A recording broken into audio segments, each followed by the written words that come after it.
Minister for Finance and the Minister for Health, Taimur Jhagra. Thank you for joining us, Taimur. I don't think I need to launch into a big introduction, except to say that 2022 was a rough year, I think, for the country. And of course, it was a rough year for people that live on the so-called periphery of Pakistan because they get left out. And in a sense, being a minister in a province like KP is particularly, must be brutal in terms of your sense of responsibility and what you owe to your people, not just to your voters, but to the whole province. And as we kind of follow the story of potentially sovereign default and certainly very tight fiscal regime, we've seen repeated references in the public discourse over the last 8 or 9 months in particular, about the center, Islamabad, not being very fair with Khyber Pakhtunkhwa in terms of fiscal transfers. I believe your party conducted an important event today in which there were some really big numbers, 200+ billion rupees that apparently were owed to Khyber Pakhtunkhwa that haven't been transferred.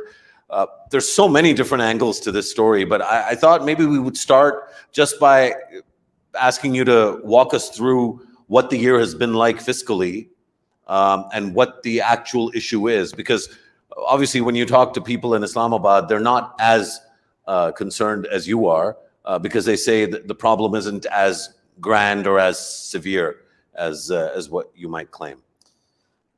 Mosharraf, thank you for inviting me. And I'm not surprised that people in Islamabad aren't concerned as we are.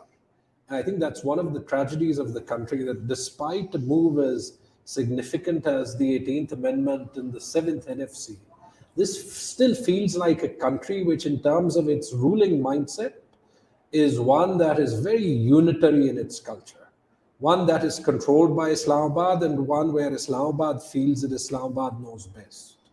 This is a PTI minister saying this. This is a PTI minister saying this. I think one of the things that PTI has encouraged, and I respect Imran Khan for this, is for people to be able to voice their opinions. And remember that we get a lot of flack for not being different enough, but you won't get one of Imran Khan's sons appointed as a senior vice president, as was done today. With one of the other parties, where if your surname doesn't end with Sharif, you hit the glass ceiling very, very quickly. That's the case with every other party. I have to say I object strenuously because, of course, Ishaq Dar is not named Ishaq Sharif, and he still, mashallah, made it right to the top. So you've said that that's a little seriously because of course, you know that of course I have. Election. Of course I have. But anyway, I think to get to the more serious issue, because I don't think this issue is just political in nature. I've lived abroad for 16 years. And, that's Imran Khan territory. And no, not been anywhere near as successful as Imran Khan, but looking at the country from abroad versus experiencing it from within is two very different things. One of the places where my eyes were really open when I came back was realizing how in the real world, in terms of running government, the significance of the western part of Pakistan, Khyber Pakhtunkhwa and Balochistan, is outsized versus its presumed economic significance. Because when things go wrong, not only are there cracks in the federation, but the costs of getting the western part of Pakistan wrong, the political and security turbulence that they cause, means that all the rest of Pakistan has to pay. So while Islamabad may not understand the cost of disenfranchising the western half of the country, the last 70 years prove time and again that the cost of doing this is exceptionally high. And I genuinely, truly feel, and again, you'll say this is a PTI minister saying this, that when we really accept that we are a federation in the true sense of the word, and that does not mean any centrifugal forces at all, we're going to really then lay the groundwork of a Pakistan that can progress from Chitral to Karachi. So that is the essence. Why did I say that a PTI minister is saying this is because, of course, as you know, Taimur, myself have been saying this for longer than the PTI has been a significant political force.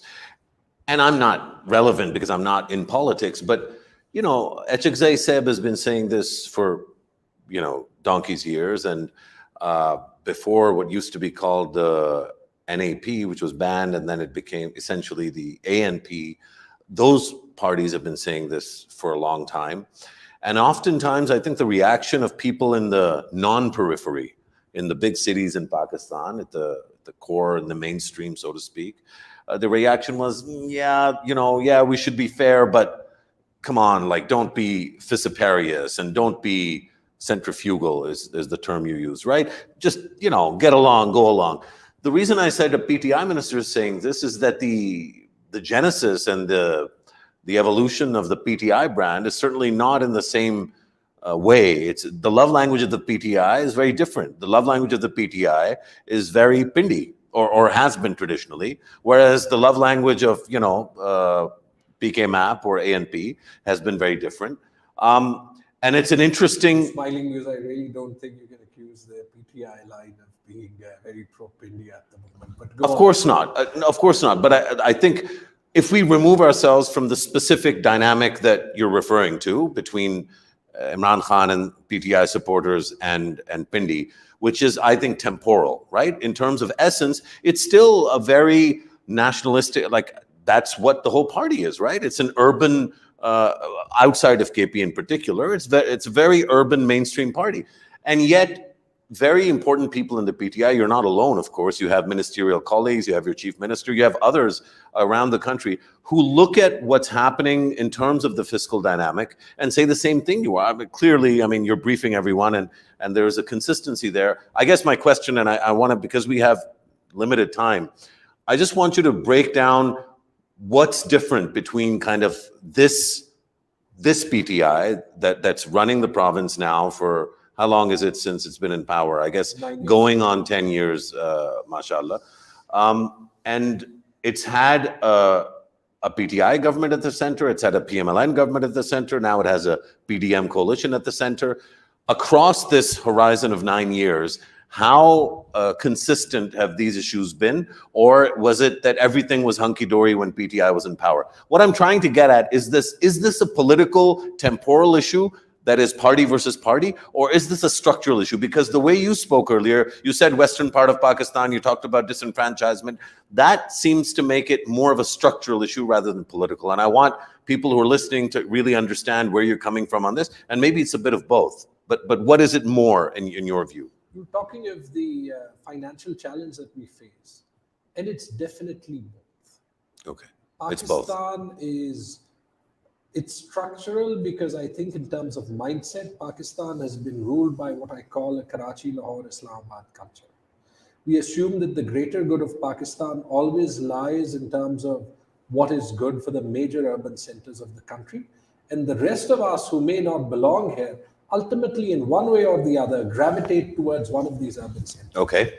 So that's one thing. And you see that time and again in decision making.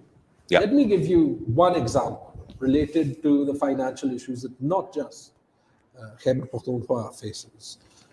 Interestingly, in the last budget, when this government had to show ways of minimizing the deficit, what they did was they actually reduced the grants that they gave to 3 regions. The former FATA, Gilgit-Baltistan, and Azad Jammu and Kashmir. All 3 with massive political significance. Yeah. FATA on the Western Front, and the other 2 being part of the Kashmir state that is, at least according to the United Nations, disputed with India. The significance of reducing funding for these areas, it almost seems like it's lost on the opinion-making class of Pakistan. These are the areas, and the reason they did it was, and I remember the then finance minister talking about it, saying, I did it for all departments. These aren't departments, these are regions. And we're talking about a fiscal construct where the transfers to provinces, whether you agree with them or not, are all increased proportionally to the size of the federal divisible pool, which is the amount of money the entire country has to share. But to the people that are least able to invest in themselves, the federation chooses to reduce its financial commitment at a time when it needs it the most. To that extent, it's structural, and what I've seen in the last 4 years is it's imbibed in the bureaucracy. And I can give you examples. Well, why wouldn't of it be that. imbibed in the bureaucracy? Your entire secretary pool, all the BPS 20s and 21s, and I guess you have maybe 1 or 2 22s, you have the chief secretary and maybe the IG. They're all federal civil servants. You don't own them. So of course they have, their love language is the love language of Islamabad. And it's true. My secretary doesn't report to me technically. I don't write his ACR. The chief secretary, who he does report to, and we have a fantastic chief secretary, by the way, so this is not a comment on an individual. Yeah. And I don't want to get into trouble with friends either. No, but the chief secretary almost always reports as much to Islamabad as they do to the provincial government. So in a way, we have the 18th Amendment, but we're still not the entire way there. And one thing from the experience of Khyber Pakhtunkhwa, remember, this is a region that used to talk of Pashtunistan. The Pashtunistan bogey is long gone.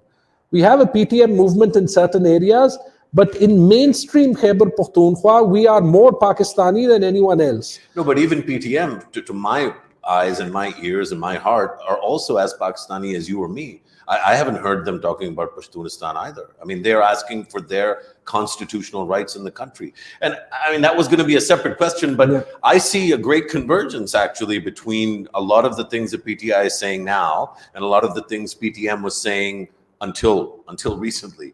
So, I mean, maybe talk a little bit about, I do think that we're at this interesting inflection point for PTI itself and for you and maybe your journey. We'll get into that later, but this dynamic of the center behaving in a certain way that seems to be consistent across time and space, to me, is more of a structural issue.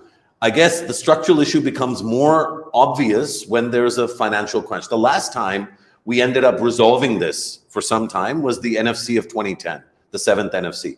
And the thing that I think is most interesting about that is that followed immediately after the global financial crisis of 08 and 09, when the whole world, including Pakistan, the growth went to almost zero, and there was no prospects in sight, and there was a major fiscal crisis across the country, and that's when the NFC came about. If you fast forward to maybe 18 months from now, or 24 months from now, or 36 months from now, do you see a new kind of compact emerging from the wreckage of 2022? It doesn't matter what we see. It matters that at your age and my age, and we're now the generation that will shape Pakistan over the next 15 years. I think that's optimistic. I think there's a bunch of 70 and 80-year-olds that will prevent that from happening. I think there are charismatic 70-year-olds and there's more entitled 70-year-olds. You may not agree with my view, but I wasn't referring to either of those. Let me finish this point. Yeah. We have to make it happen. Our generation has to make it happen, because when you've seen even a little bit of the world and you've compared countries that tend to not have the dynamism that we have, or that Pakistanis abroad have, you know that Pakistan is better than the sum of what we achieve. Now, you talked of the 7th NFC, and it shocks me the amount of times that people across the political divide say that the entire fiscal issue with Pakistan is the 7th NFC, and hence the fact that the provinces have been given more money. I apologize, but I look at it very differently. The provinces are Pakistan. They're 99.5% of the population. They're 99.5% of the area. You want to make anything happen in Pakistan, it has to be outside of the what we these days commonly refer to the 27 kilometers of Islamabad. If you want to look at if the issue were the 7th NFC and the fact that the provinces were given more money, just look at the tax to GDP ratio of this country 20 years ago versus today. 20 years ago, tax to GDP 9%. 20 years later, tax to GDP 9%. Not an iota of difference. Yes, it moves up by a percentage point or moves down, but it is actually a failure of the federal government and the federal administration to be able to take the sort of reform that I feel actually for the first time was paying off in the last year of the PTI government. When we got exports up, when we got tax collection up, when it felt like there was the basis of a move forward. And we had struggled with it. We had been roundly criticized for the struggles that we had experienced. But when you actually want to look at it structurally, then it ain't the provinces that have failed. So we talked of tax to GDP. You tell me of a single department after the 7th NFC that has actually been closed down in the federal government. You tell me of a single significant privatization or alternate model for a state-owned enterprise, or a single state-owned enterprise that has been turned around. So if the federal construct, if the federal government construct of Pakistan is actually unable to get its act together in terms of increasing the size of the pie for Pakistan, how can you just lay the blame uniquely on the provinces? It is the sort of tunnel vision thinking that I think has taken Pakistan from crisis to crisis, and we need a different solution. I am happy to talk about it, having seen and having tried to be part of that solution space in what you rightly called, at least as far as Islamabad is concerned, is a peripheral part of the country. I will say one more thing, reacting to an earlier question that you said. A lot of this sounds structural and is structural, but it is also political. Unfortunately, with the PMLN in particular, remember this is a party that has a vote base in one part of one province. And often that is something that I perceive that shows in decision making in terms of the spread of resources. The difference that I felt with the PTI government in power, we still had to fight and struggle, right, to make the federal government see sense. But we had enough political leaders in the party, starting with Imran Khan, who would understand the concept of federation to be able to solve those problems meaningfully enough. That helped drive delivery in FATA. That helped cause some of our other problems related to financial transfers to be resolved. And that lays the base for a stronger federation. That is what I can go around and tell the people of Khyber Pakhtunkhwa, to say, look, this country cares about you, hence be more passionate about the country. You're not just an outlier or a footnote in the country. I'll give you an example of what one of the best finance secretaries in the country told me when we pushed and for the first time in history got the FBR to reconcile revenue with us and give us revenue belonging to the province it wasn't giving. The finance secretary called me and laughed. He'd served in the province. He wasn't from the province, but said, Taimur Sahab, I'm giving you your money, but I've been strongly advised not to by a deputy secretary of my department. And he said, I asked him why. It's the province's money. And he said, the deputy secretary told me, sir, it's the province's money, but you're setting a dangerous precedent. This has never been given to them before.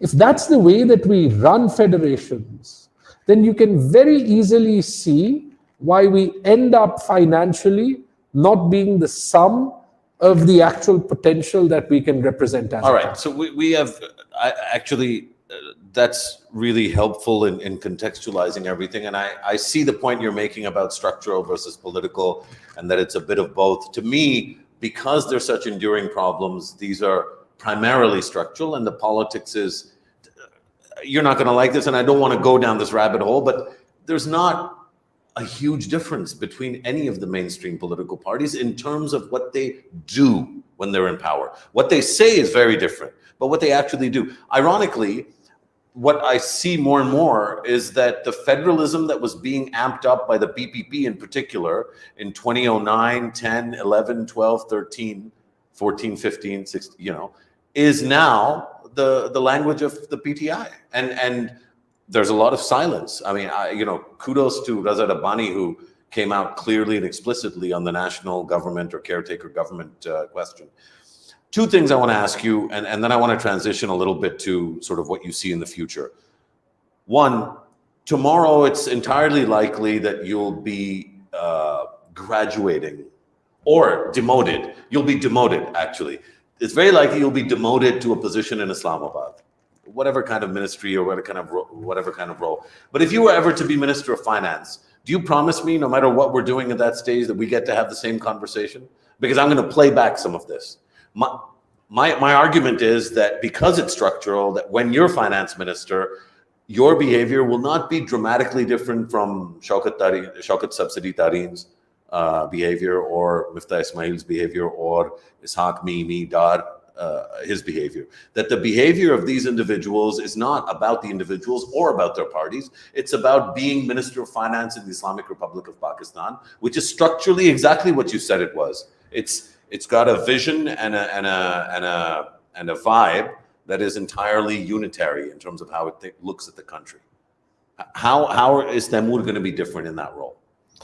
Not a job pitch. And by the way, you're not going to like this, but I actually think the one person we need to give credit to for the 7th NFC is Shaukat Tareen. I've also seen him help us significantly in resolving some of these issues. But let's leave the discussion about personalities aside. Sure. Right. I think that there is enough potential in every part of Pakistan for us to actually preach the gospel of federalism, and that I believe that it will strengthen the entire country. This is not just true of Khyber Pakhtunkhwa. It's perhaps even more true of Balochistan. I mean, when you actually just step back and think, this is a country that fueled the energy for the growth of the entire country for 30 to 40 years. The gas. The gas. And when did Quetta get gas? We tend to do this nationally. There's many parts of the province that still don't get gas. Well, now the entire country is short of gas. Yeah. But effectively, we have done Although this time to this and government's again. credit, Taimur, just because somebody brought this to my attention, it's January and we haven't had gas load shedding, at least here in this part of the country. This part of the country is what Hillary Clinton called the 5 miles outside Pakistan. Please come to Peshawar. Okay. And look at what people are experiencing, not just in terms of gas, but also electricity. And then go outside the periphery and then just try and solve these issues with some of these entities that are federal in nature. And then, Mosharraf, also look at, please do try and get out the books and look at the investment made in the power sector infrastructure outside of the GT road belt that fuels the politics and the opinion making in this country. And please perhaps also look at a place like Khyber Pakhtunkhwa, where we potentially can have 2 advantages. One is the comparative advantage of being able to trade with our western borders. Yep. The other one is to be able to fuel energy historically through hydropower, and now to a significant extent also through a large proportion of the energy resources the country has. And look at how much of the advantage of that is given to Khyber Pakhtunkhwa. In terms of federalism, you talked of the People's Party and why I believe we have to be different as individuals, not just as parties, and also raise those voices within the parties, because Pakistan's problems are so basic. It's no surprise that a lot of the parties, in terms of their message, look relatively similar. Right? The problems for the common citizen tend to stare us in the face. And so the answers aren't very different. But what really has disappointed me is a party that's supposed to be federalist like the People's Party, other than 1 or 2 exceptions, staying quiet on issues they would have talked about and that you would have expected them to talk about even when in power. And a person like Mustafa Nawaz Khokar, when he raises his voice, actually being ejected from the party.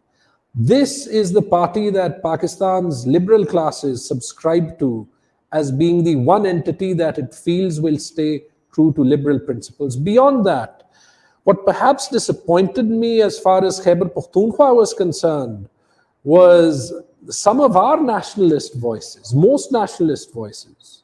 The ANP actually protesting are asking for provincial rights. And Mohsin, someone like Mohsin Dawar, forget his politics. But, I felt that this is perhaps a crop of leaders that, as you said, was talking of federalism to an extent that we couldn't.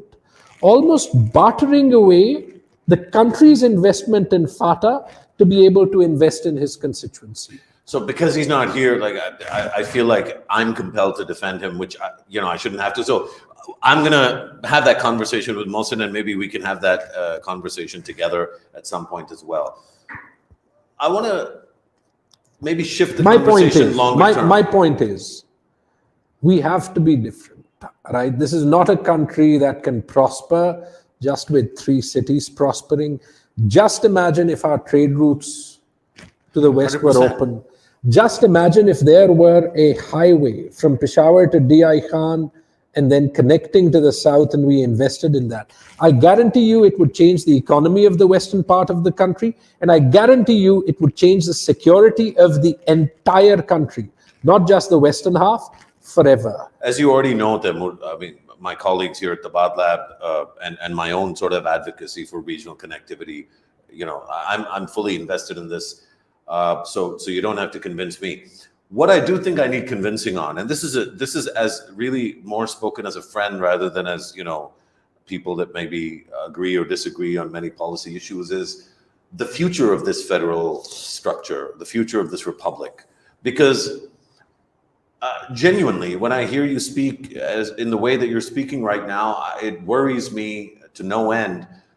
I don't see a resolution of these. Like you said, you and I have to behave different. And I would say, I think you certainly matter a hell of a lot more than I do. I really don't, because I'm not engaged in either politics or in government in any way.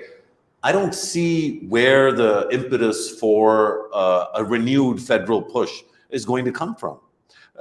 Nobody is interested in listening to those voices. Even the original, like you said yourself, the original champions for those voices, for those issues are happier to be maybe in government and to not be hounded by, a government in the way that many people were, in my view, between 18 and 22. So where do we go from here? Are we looking at whether the PTI comes back or this crop or some part of this crop of leaders is renewed in the next election, I don't see how that electoral process will lead to a new kind of compact. How hopeful are you that young people in Balochistan can be brought back to the mothership, the Islamic Republic of Pakistan? How hopeful are you that people listening to you right now, who are not PTI supporters or who might be PTI supporters, but who decide as a result of the conversation or as a result of what's happening that they're not as invested in the Republic as maybe you are or I am? How do we get back on track in terms of uniting the country and being a true federal republic? There are no shortcuts. By the way, I don't think I'm more influential. I certainly think I'm more grilled. But I think I'm more what? I'm more grilled in public than you are, right? And I think that, and we worked together in the past when we were both working on education in different roles, but where I think our careers were a lot closer.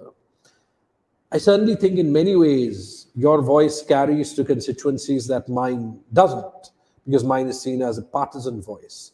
But I think we both have our roles. And building on that, I feel that if we forget about hope, if we forget about probability, if we simply do the best we can, and if we realize that all we need is grit, we will find a way out, Mosharraf.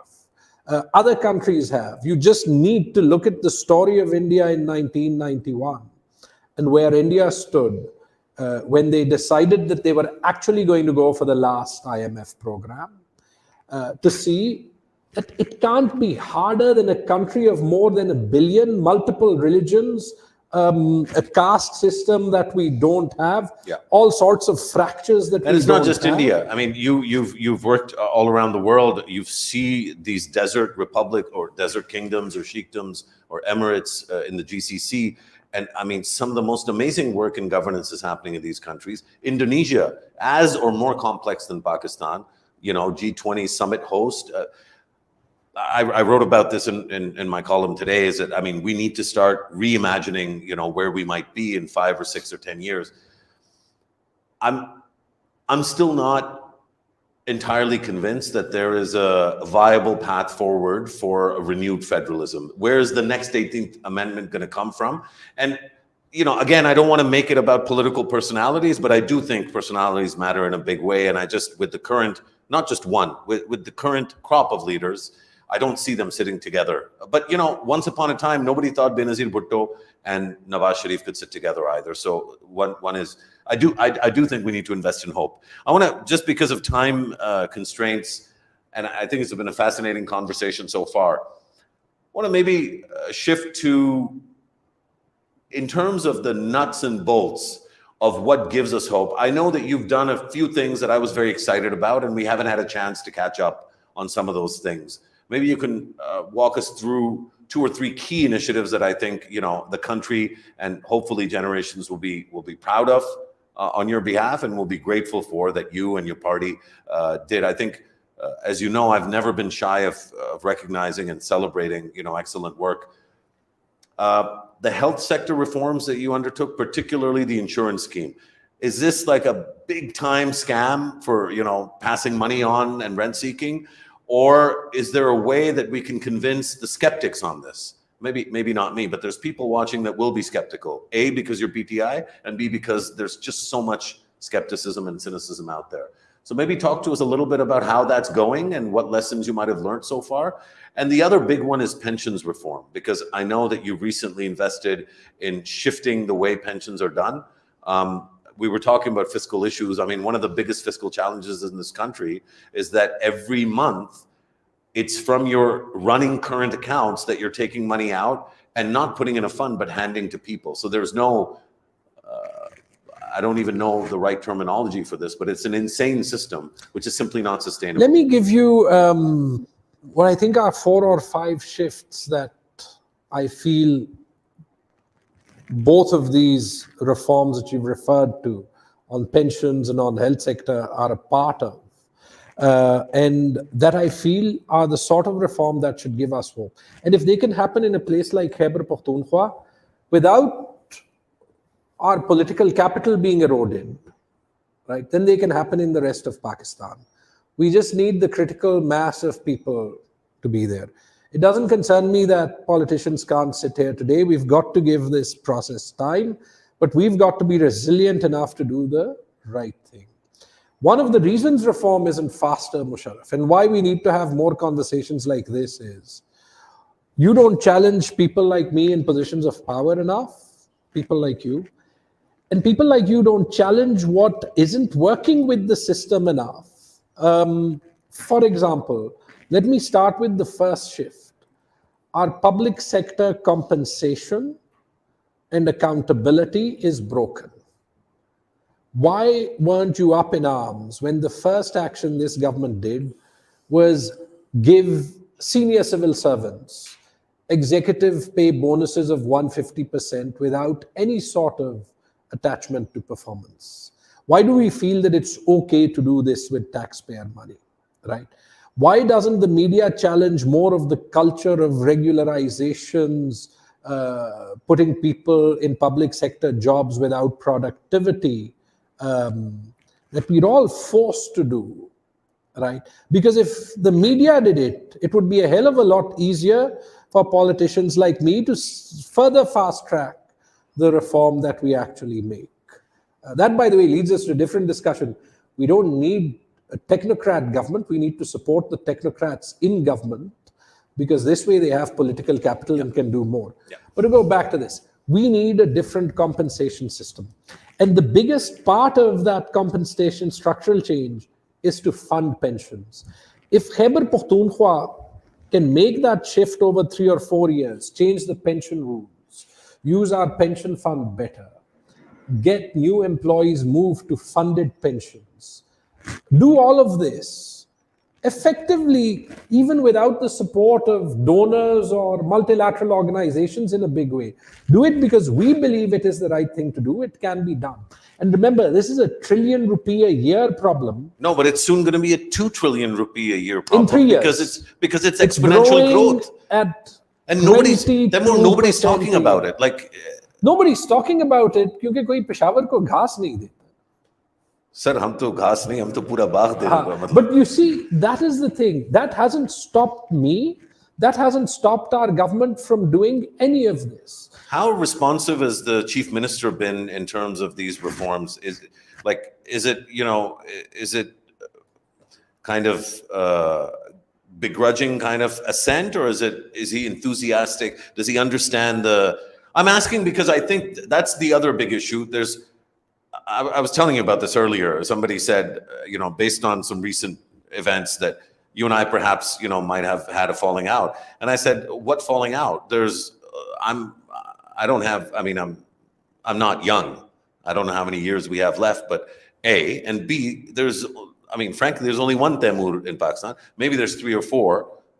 I couldn't name all of them. I think many people will be very thankful that there's only one. No, but the question I'm asking is that, the kind of salt of the earth politician. In Khyber Pakhtunkhwa, I think the one thing that we enjoy a little bit more is a culture that is somewhat more open to change, because it is somewhat more egalitarian.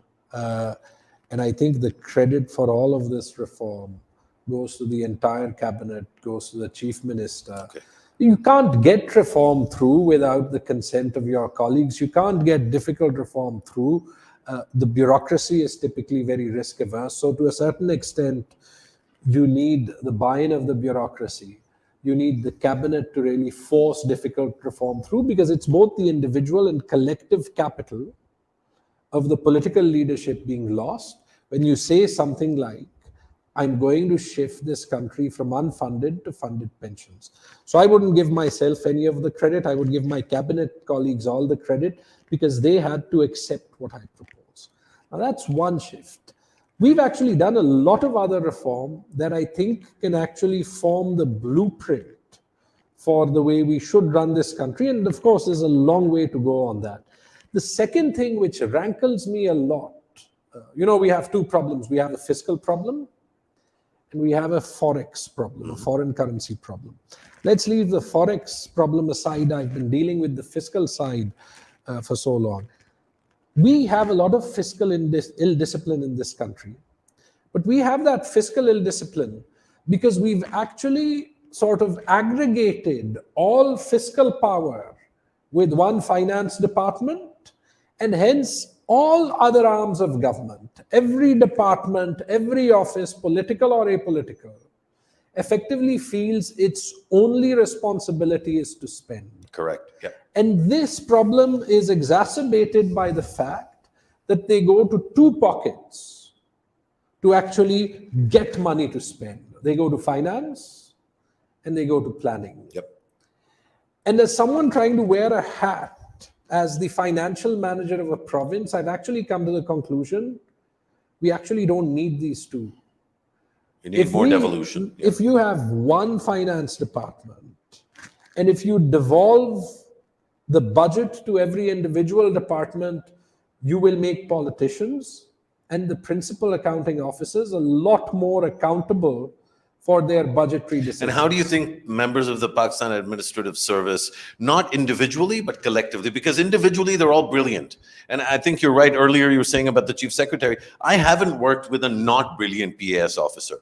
In personal interactions, in terms of their integrity, honestly, I haven't come across poor quality individuals. What ends up happening though is that the groupthink and the institutional behavior is very much anti-reform. It's anti-local government. It's anti any kind of reform. On this front, how have you found working with senior civil servants?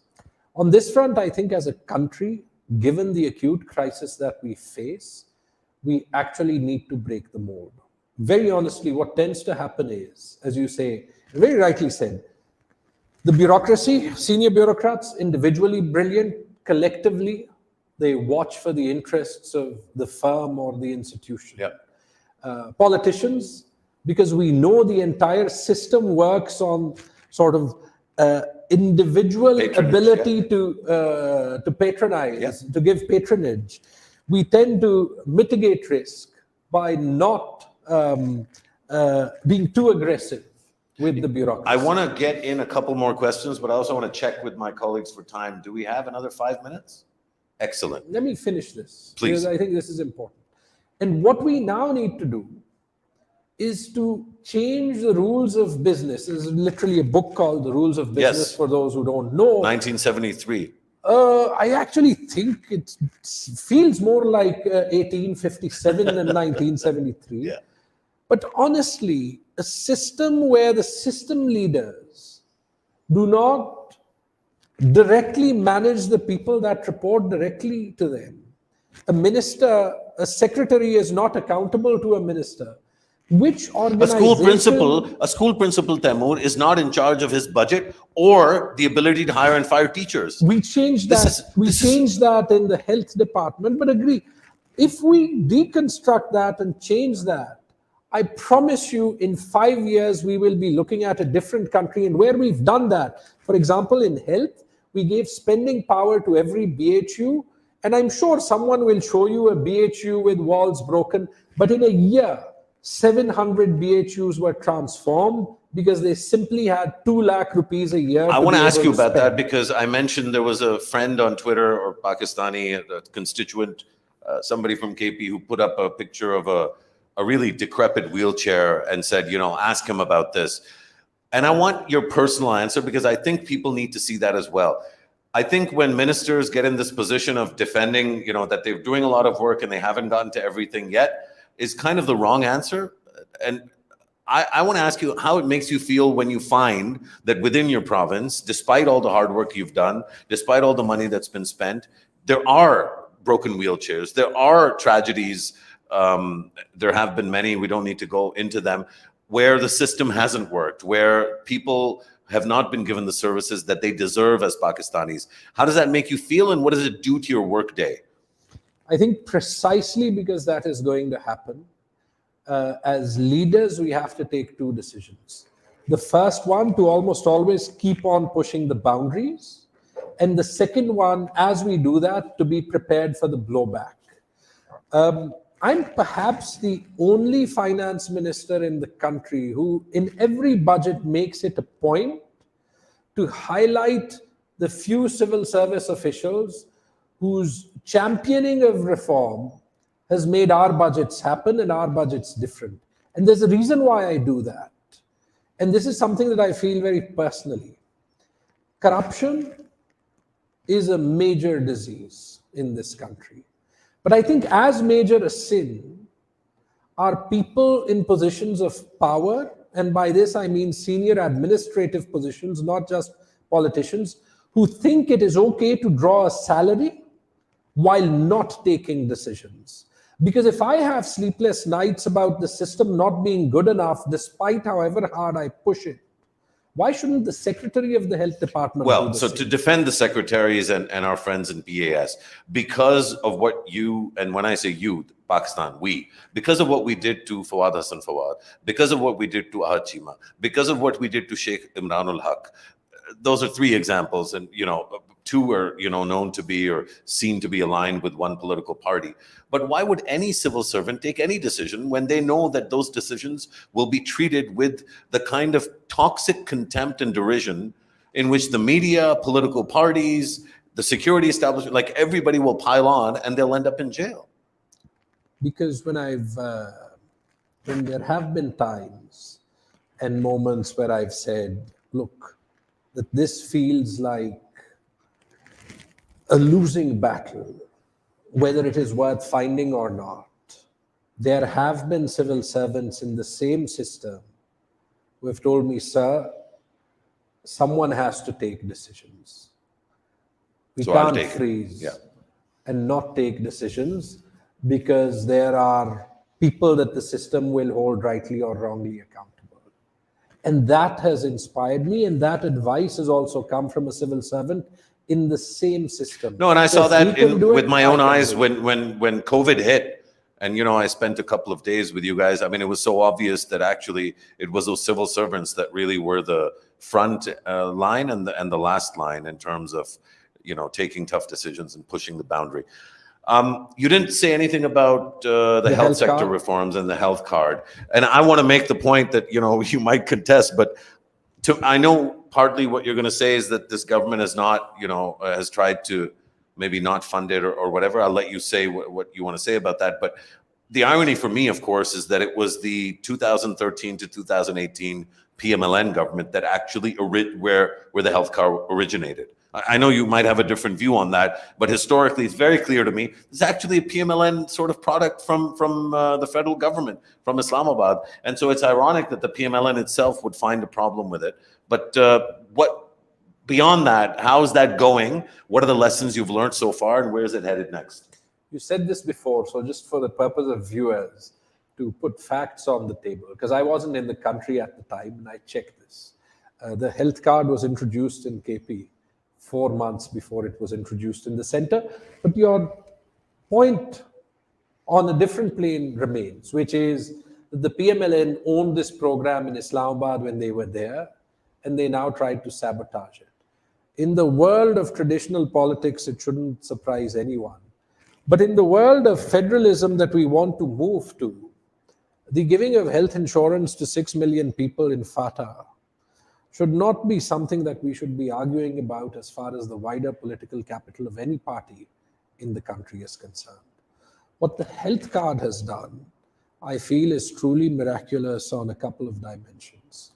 First, let me just state the numbers. In the last 12 months, 1 million individuals in Khyber Pakhtunkhwa have used the health card. 1 million.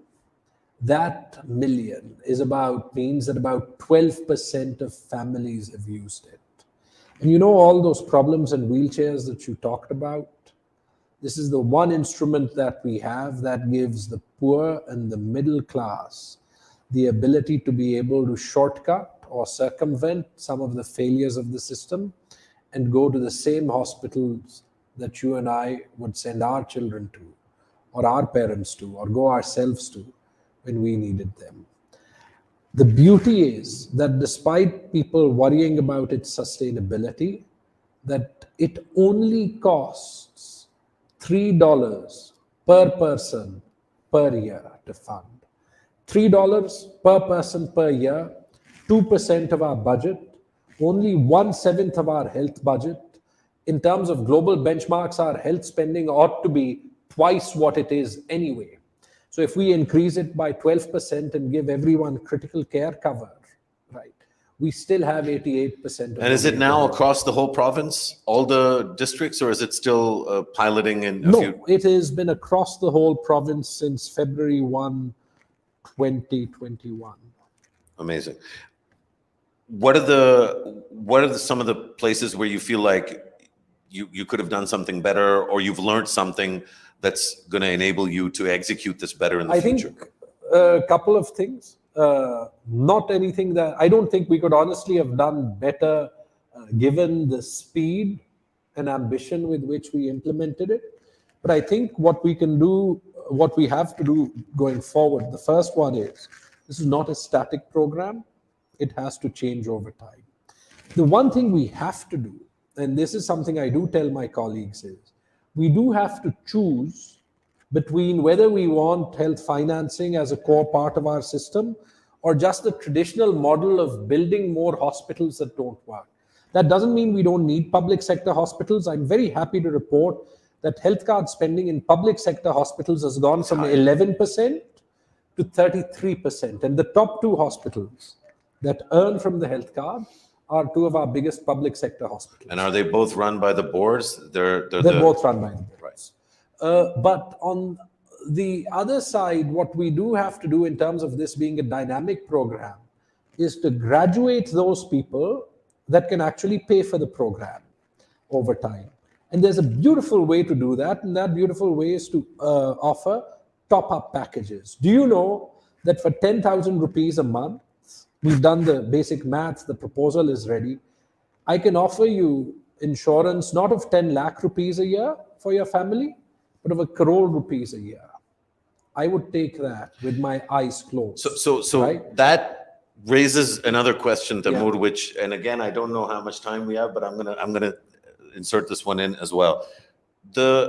You did this pension where you're moving to a pension fund, and you just mentioned this insurance, potential insurance policy. All over the world, we've seen in many countries much more advanced than Pakistan, with a lot more time and a lot more institutional stability compared to what you're dealing with in Khyber Pakhtunkhwa, where insurance companies and pension fund managers, or regulators, somebody missed something. Either somebody had bad intentions, or somebody had poor governance, or poor due diligence, and those then metastasize into major financial crises. What are the kind of guardrails or things that you've put in place that will help prevent that, both from an overarching governance perspective? Because, I mean, the one thing we know is that if committees are full of just Secretary 1, Secretary 2, Secretary 3, that might not be the best model for governance.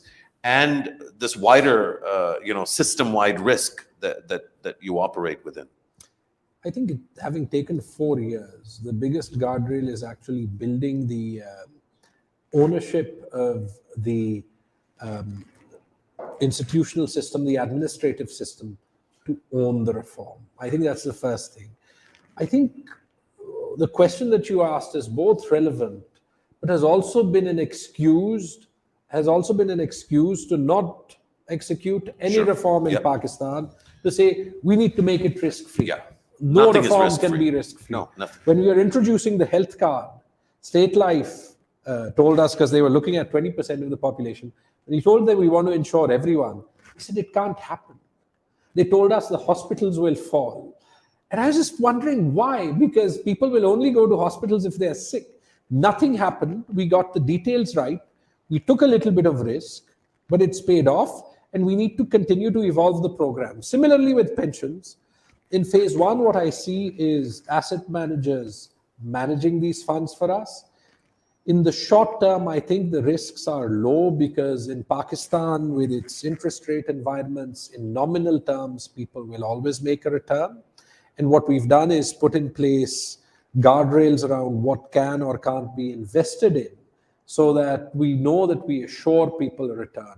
In the medium term, as we build our capacity, and we can only build our capacity if we build dynamic public sector institutions. And that, by the way, is a reform we missed out on. We have raised our revenue in Khyber Pakhtunkhwa by 3x in 3 years by making our revenue authority a dynamic institution. But to go back to this in terms of pensions, I would like a government-owned entity over time with the right expertise to ultimately manage those pension funds, because then we can choose where to invest that money, and it can become an instrument for the development of the province, as happens in other countries. The reason I couldn't do it today, we don't have the capacity. And the reason we don't have the capacity is our because public we've sector been system. Talking of public sector reform for 70 years, but done zilch. We're absolutely on the same page. One of the things that excites me about this is, I think, going in the same direction you were. One is kind of a, not sovereign because it's a province, but essentially like a provincial sovereign wealth fund that might emerge from this, which gives the province immense stability and I think great power. But the other really exciting potential thing is what this will do for Pakistan's capital markets. Once the SCCP sees the impact of, the health reforms or the health insurance, and once it sees pension funds coming online in a big way, maybe there's a knock-on effect on Islamabad or on Lahore or on Karachi or on Quetta. And over time, it'll really strengthen the entire system in terms of Pakistan's capital markets. So that's potentially, inshallah, very exciting. The SCCP, by the way, has been very supportive. I've got messages from different functionaries in the federal government to praise Khyber Pakhtunkhwa for what a phenomenal step this is. I actually told one of them, it's sad that where the federal government almost always blames the provinces for our fiscal issues, why you couldn't show the leadership and do this before us. गालियां मैं खाता हूँ 5 lakh employees से कि pension उनका खत्म कर रहा हूँ. हकीकत उसके बरअक्स भी हो, लेकिन पूरे पाकिस्तान के लिए गालियां मैं खाऊं, उसके बाद आप ब्रिलियंट करते रहे, तो वो बद्दुआएं तो लाखों लोगों से मैंने तब भी खा ली ना. नहीं, वो बद्दुआएं जो जेन्युइन होती हैं, यानी कि the ones that are merited, वो लगती हैं और जो दूसरी हैं वो इंशाल्लाह may I'll God take your protect word you for that. and may God protect me and protect everyone really from unverifiable and unjust sort of feelings of victimhood or being wronged. But I think that a lot of Pakistanis will curse every minister, any minister, because the inequality in the system is so profound. Taimur, there's obviously always so much more that we could talk about, but because of time constraints today, I just want to thank you. And I want to reiterate that I think, it's a pleasure and a privilege to talk to you and to learn about what you're trying to do in Khyber Pakhtunkhwa. I think we can park, many differences, even big ones, and many disputes, even profound ones, because frankly, for me, it's exciting that someone like you is in a kind of position that you're in, and you're doing the kinds of things that you're doing, especially at a time of polycrisis. That was the overarching theme. And I think in the new year, I was excited and keen to actually start the new year off on a more positive note than the way I ended it. The country's really hurting. But hopefully people who watch this, especially Pakistanis, but even friends that aren't Pakistani, will feel that there are redeeming things in this country, and some of the work that you're doing certainly qualifies. So thank you for making the time and for being so generous with your thoughts and your ideas. One thing that I just told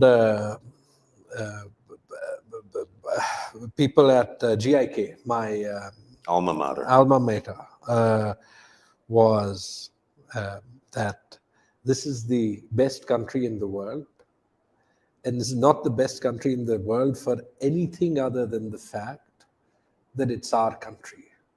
So we are and have to be a hell of a lot biased about it. But if we are, and then leverage that bias and translate it into passion to actually try and drive change, then neither will the criticism matter, neither will the problems matter, because we will, inshallah, then actually make this a place to live in that we can all be proud of. And we can have differences. But ultimately, if that goal is the same, then your job and my job is to keep talking despite the differences that we have. Not break friendships over it, and not lose sight of a common goal. I'm grateful that we, inshallah, can maintain that friendship. Although I do hope that, we'll find more to agree on in 2023 than we did in 2022. Taimur, thank you so much. And thanks to everyone that tuned in and watched. Jazakallah khair. Look forward to welcoming you back to this forum. Once again, great thanks to Taimur Jhagra. Khuda Hafiz. 40 minute mein ho gaya? Battery